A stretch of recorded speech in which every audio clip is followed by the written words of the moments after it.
Dr. Monarez and Dr. Houry, thank you for being here today and being willing to provide this committee with information about what is happening at the Centers for Disease Control and Prevention under Secretary Robert F. Kennedy Jr.'s leadership.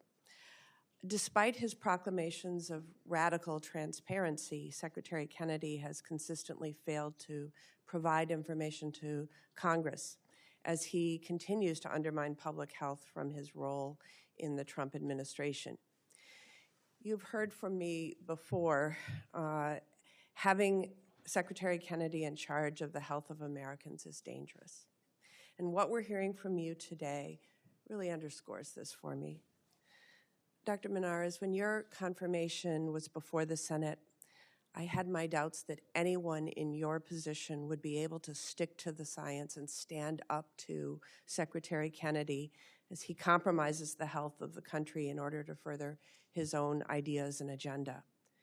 I am pleased to see that you and other senior members of the CDC, like Dr. Houry, did stand up to him when the time came. You've both spoken about censorship and requests to compromise scientific integrity.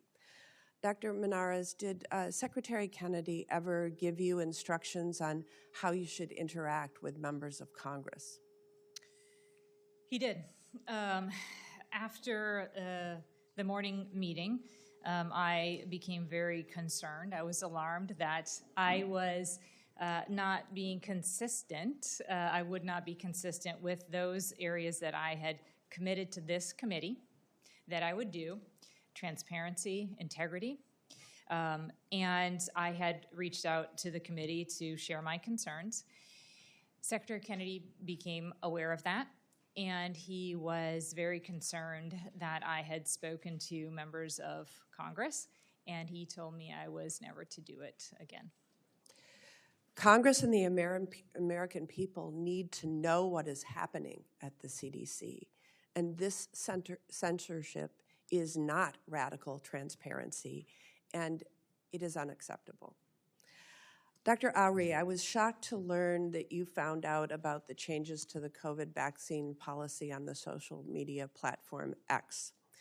Decisions like this must be made in consultation with CDC experts, because otherwise we are left wondering who is advising the Secretary of Health, or if his own conspiracy theories are enough to dictate who can get a vaccine. Dr. Houry, did you ever brief Secretary Kennedy?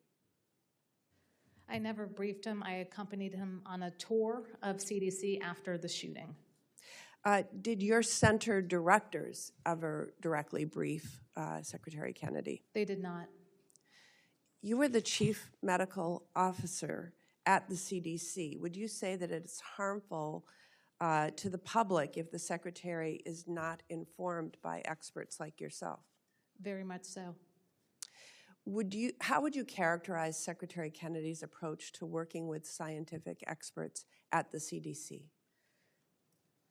You know, we would have loved to have had the conversations with him. I offered to 2 different HHS leaders that we would like to brief the secretary. He never received that, and many times I would send emails to our leadership team to share with HHS when he did say things that weren't scientifically correct so that we could help support him. But again, our requests were not received to brief him. So tomorrow, ACIP is set to discuss childhood vaccines. And based on what we've seen happening under Secretary Kennedy's leadership, we have to expect it will produce weaker recommendations for these vaccines.